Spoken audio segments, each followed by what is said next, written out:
Mr. President, I congratulate you on assuming the presidency of the 76th session of the General Assembly. I also wish to express appreciation for the significant achievements of your predecessor, Volkan Bozkır, who guided the Assembly skillfully under the difficult circumstances imposed by the COVID-19 pandemic. Mr. President, the world is facing triple challenge of the COVID-19, the accompanying economic crisis, and the threats posed by climate change. The virus does not discriminate between nations and people, nor do the catastrophes imposed by uncertain weather patterns. The common threats faced by us today not only expose the fragility of the international system, they also underscore the oneness of humanity. By the grace of Almighty Allah, Pakistan has been successful so far in containing the COVID pandemic. Our collaborated strategy of smart lockdowns helped save lives and livelihoods and kept the economy afloat. Over 15 million families survived through a social protection program of SARS. Mr. President, climate change is one of the primary existential threats that our planet faces today. Pakistan's contribution to global emissions is negligible, yet we are among the 10 most vulnerable countries to the effects of climate change in the world.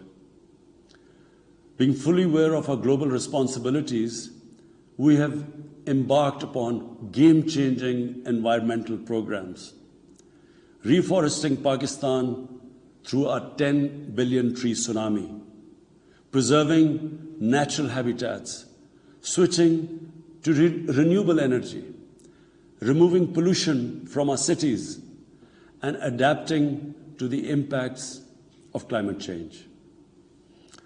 To address the triple crisis of COVID pandemic, economic downturn, and climate emergency, we need a comprehensive strategy that should include, number one, vaccine equity. Everyone, everywhere, must be vaccinated against COVID, and as soon as possible. Two, adequate financing must be made available to developing countries. This can be ensured through comprehensive debt restructuring, expanded ODA, redistribution of unutilized SDRs, and allotment of a greater proportion of SDRs to developing countries. And finally, provision of climate finance. Three, we must adopt clear investment strategies which help alleviate poverty, promote job creation, build sustainable infrastructure, and of course, bridge the digital divide. I propose that the Secretary General convene an SDG summit in 2025 to review and accelerate implementation of sustainable development goals. Mr. President, because of the plunder of the developing world by their corrupt ruling elites, the gap between the rich and the poor countries is increasing at an alarming speed. Through this platform, I've been drawing the world's attention towards the scourge of illicit financial flows from developing countries. The Secretary General's high-level panel of financial accountability, transparency, and integrity, called the FACT-I panel, has calculated that a staggering $7 trillion in stolen assets are parked in financial haven destinations. This organized theft and illegal transfer of assets has profound consequences for the developing nations. It depletes their already meager resources. accentuates the levels of poverty, especially when laundered money puts pressure on the currency and leads to its devaluation. At the current rate, when the FACTI panel estimates that $1 trillion every year is taken out of the developing world, there will be a mass exodus of economic migrants towards the richer nations. What the East India Company did to India, the crooked ruling elites are doing to the developing world, plundering the wealth and transferring it to Western capitals and offshore tax havens. And Mr. President, retrieving the stolen assets from the developed countries is impossible for poor nations. The rich countries have no incentives or compulsion to return this ill-gotten wealth. And this ill-gotten wealth belongs, remember, to the masses of the developing world. I foresee in the not-too-distant future, a time will come when the rich countries will be forced to build walls to keep out economic migrants from these poor countries. I fear a few wealthy islands in the sea of poverty will also turn into a global calamity like climate change. The General Assembly must take steps meaningfully to address this deeply disturbing and morally repugnant situation, naming and shaming the haven destinations and developing a comprehensive legal framework to halt and reverse the illicit financial flows are most critical actions to stop this great economic injustice. And at a minimum, the recommendations of the Secretary General's FACTI panel should be fully implemented. Mr. President, Islamophobia is another pernicious phenomenon that we all need to collectively combat. In the aftermath of the 9/11 terrorist attacks, terrorism has been associated with Islam by some quarters. This has increased the tendency of right-wing, xenophobic and violent nationalists, extremists and terrorist groups to target Muslims. The UN Global Counterterrorism Strategy has recognized these emerging threats. We hope the Secretary General's report will focus on these new threats of terrorism posed by Islamophobes and right-wing extremists. I call on the Secretary General to convene a global dialogue on countering the rise of Islamophobia. Our parallel efforts at the same time should be to promote interfaith harmony, and they should continue. Mr. President, the worst and most pervasive form of Islamophobia now rules India. The hate-filled Hindutva ideology propagated by the fascist RSS BJP regime has unleashed a reign of fear and violence against India's 200 million Muslim-strong community. Mob lynching by cow vigilantes, frequent pogroms such as the one in New Delhi last year, discriminatory citizenship laws to purge India of Muslims, and a campaign to destroy mosques across India and obliterate its Muslim heritage and history are all part of this criminal enterprise. New Delhi has also embarked on what it ominously calls the final solution for Jammu and Kashmir dispute. It has undertaken a series of illegal and unilateral measures in occupied Jammu and Kashmir since 5th August 2019.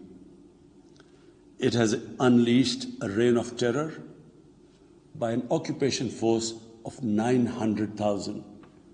It has jailed senior Kashmiri leadership, imposed a clampdown on media and internet, violently suppressed peaceful protest, abducted 13,000 young Kashmiris and tortured hundreds of them. It has extrajudicially killed hundreds of innocent Kashmiris in fake encounters and imposed collective punishments by destroying entire neighborhoods and villages. We had unveiled a detailed dossier on gross and systematic violations of human rights by the Indian security forces in occupied Jammu and Kashmir. This repression is accompanied by illegal efforts to change the demographic structure of the occupied territory and transform it from a Muslim majority into a Muslim minority. Indian actions violate the resolutions of the United Nations Security Council on Jammu and Kashmir. The resolutions clearly prescribe that the final disposition of the disputed territory should be decided by its people through a free and impartial plebiscite held under the UN auspices. India's action in occupied Jammu and Kashmir also violate international human rights and humanitarian laws, including the 4th Geneva Convention, and amount to war crimes and crimes against humanity. It is unfortunate, very unfortunate, that the world's approach to violations of human rights lack even-handedness and even are selective. Geopolitical considerations or corporate interests, commercial interests, often compel major powers to overlook the transgressions of their affiliated countries. Such double standards, and the most glaring in case of India, where this RSS BJP regime is being allowed to get away with human rights abuses with complete immunity. The most recent example of Indian barbarity was the forcible snatching of the mortal remains of the great Kashmiri leader, Sayyid Ali Shah Gilani, from his family, denying him a proper Islamic funeral and burial in accordance with his wishes and the Muslim tradition. Devoid of any legal or moral sanction, this action has been against the basic norms of human decency. I call on this General Assembly to demand that Sayyid Gilani's mortal remains be allowed to be buried in the cemetery of martyrs with the appropriate Islamic rites. Mr. President, Pakistan desires peace with India as with all its neighbors. But sustainable peace in South Asia is contingent upon resolution of the Jammu and Kashmir dispute in accordance with the relevant United Nations Security Council resolutions and the wishes of the Kashmiri people. Last February, we reaffirmed the 2003 ceasefire understanding along the line of control. The hope was that it would lead to a rethink of the strategy in Delhi. Sadly, the BJP government has intensified repression in Kashmir and continues to vitiate the environment by these barbaric acts. The onus remains on India to create a conducive environment for meaningful and result-oriented engagement with Pakistan. And for that, it must do, number one, reverse its unilateral and illegal measures instituted since 5th August 2019. Secondly, stop its oppression and human rights violations against the people of Kashmir. And three, halt and reverse the demographic changes in the occupied territory. It is also essential to prevent another conflict between Pakistan and India. India's military buildup, development of advanced nuclear weapons, and acquisition of destabilizing conventional capabilities can erode mutual deterrence between the two countries. And now, Mr. President, I want to talk about Afghanistan. The current situation in Afghanistan, for some reason, Pakistan has been blamed for the turn of events by politicians in the United States and some politicians in Europe. From this platform, I want them all to know the country that suffered the most, apart from Afghanistan, was Pakistan when we joined the US war on terror after 9/11. 80,000 Pakistanis died. $150 billion was lost to our economy. There were 3.5 million internally displaced Pakistanis. And why did this happen? In the 80s, Pakistan was a frontline state in fighting against the occupation of Afghanistan. Pakistan and the United States trained Mujahideen groups to fight for the liberation of Afghanistan. Amongst those Mujahideen groups were Al-Qaeda, were various groups from all over the world. There were Mujahideen, Afghan Mujahideen. These were considered heroes. President Ronald Reagan invited them to White House in 1983. And according to news items, he compared them to the founding fathers of the United States. They were heroes. Come 1989, the Soviets leave. So do the Americans, abandon Afghanistan. Pakistan was left with 5 million Afghan refugees. We were left with sectarian militant groups which never existed before. But the worst cut of it was that a year later, Pakistan was sanctioned by the US. We felt used. Fast forward 9/11, Pakistan is needed again by the US because now their US-led coalition is now invading Afghanistan, and it could not happen without Pakistan providing all the logistical support. What happened after that? The same Mujahideen that we had trained that fighting foreign occupation was a sacred duty, a holy war or jihad, they turned against us.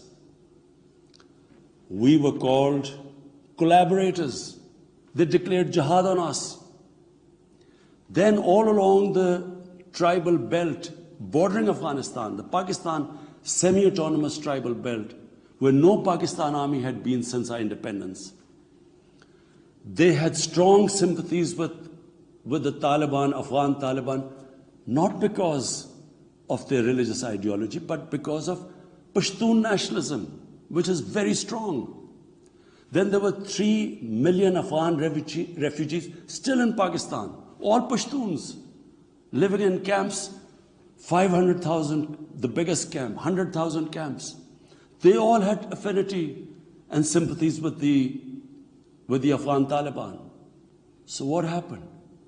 They too turned against Pakistan. For the first time, we had militant Taliban in Pakistan. And they too attacked Pakistan government. When our army went in the tribal areas for the first time in our history, whenever an army goes into civilian areas, there's collateral damage. So there was collateral damage, which multiplied the militants to seek revenge. But not just that. The world must know that in Pakistan, there were 480 drone attacks conducted by the US. 480 drone attacks.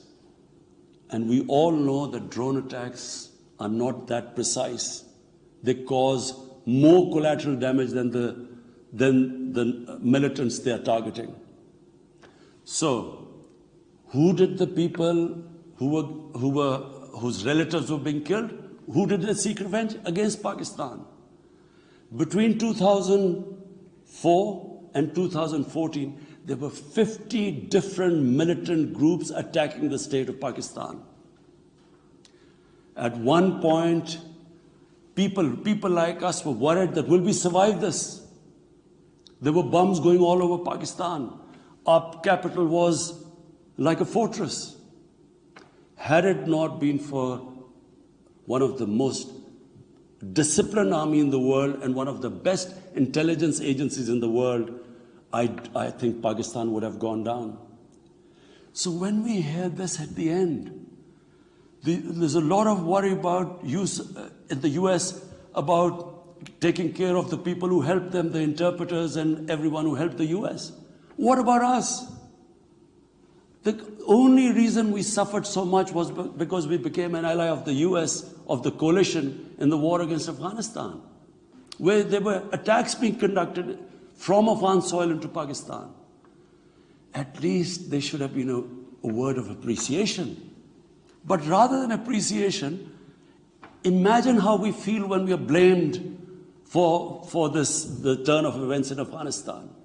After 2006, it became apparent to everyone who understood Afghanistan's history that there would be no military solution in Afghanistan.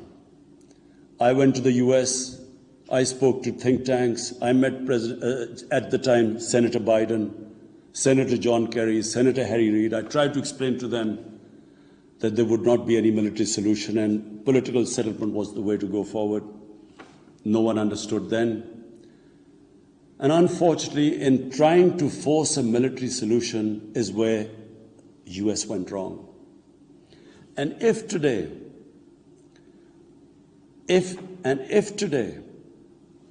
the world needs to know why the Taliban are back in power, all the world has to do is do a deep analysis of why 300,000 well-equipped Afghan army, and remember, Afghans are one of the bravest nations on earth.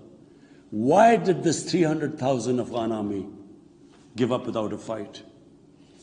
The moment a deep analysis of this is done, the world would know why the Taliban are back in power, and it's not because of Pakistan. So, Mr. President, right now, the whole world community should think, what is the way ahead? There are two paths we can take. If we neglect Afghanistan right now, according to the UN, half the people of Afghanistan are already vulnerable. And by next year, almost 90% of people in Afghanistan will go below the poverty line. There's a huge humanitarian crisis looming ahead. And this will have serious repercussions, not just for the neighbors of Afghanistan, but it will have repercussions everywhere if a destabilized, a chaotic Afghanistan again becomes a safe haven for international terrorists. The reason why the US came to Afghanistan in the first place. So therefore, there is only one way to go. We must strengthen this current government, stabilize it, for the sake of the people of Afghanistan. What have the Taliban promised? They will respect human rights. They will have an inclusive government. They will not allow this soil to be used by terrorists. And they have given amnesty. Now, if the world community incentivizes them, encourages them to walk this talk, it will be a win-win situation for everyone. Because these are the four things that in Doha, when the US was talking to the Taliban, these were the conditions the dialogue was all about. So if the world can incentivize them to go this direction, then after all, this 20-year of presence, of coalition presence in Afghanistan would not be wasted, because Afghan soil would not be used for international terrorism. So I end my talk, Mr. President, by urging everyone that this is a critical time for Afghanistan. You cannot waste time. Help is needed there. Humanitarian assistance has to be given there immediately. And the Secretary General of the United Nations has taken bold steps. I urge you to mobilize the international community and move in this direction. Thank you.